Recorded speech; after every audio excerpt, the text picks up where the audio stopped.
मिट डाकिबार उद्देश्य होची हमर एठी दीटा थाना माने ये जो दीटा केस हेतला हमर 1 नंबर केस हेतला 3 तारीख दिन एटा दीपक कुमार दास को रिपोर्ट रे आ गुटे केस हेतला 7 नंबर केस सेटा होची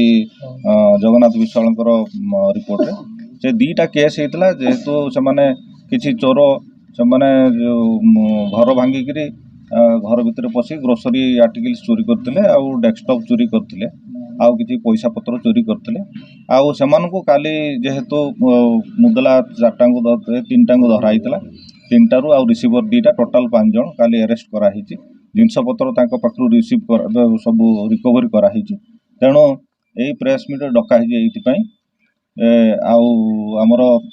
सेमाने 4टा केस रे 3डी थाना रे सेमाने इन्वॉल्व अछंती आउ गुटे केस रे भी एमाने पूर्वरु इन्वॉल्व अछंती तेणु एमान को काली अरेस्ट करा हिकरी तांको पाखरु सब जिनस रिकवरी करा हिची सर कौन सब रिकवरी करा हिची केते टका सर जब्त करा हिची वर्तमान एमान को पाखरु 50,000 टका रिकवरी करा हिची ग्रोसरी आर्टिकल रिकवरी करा हिची गुटे मोबाइल फोन आउ मानकर तांको पाखरु जो मुदला मानकर 5टा मोबाइल रिकवरी करा हिची आउ डेस्कटॉप गुटे रिकवरी करा हिची रूपा किछि रिकवरी करा हिची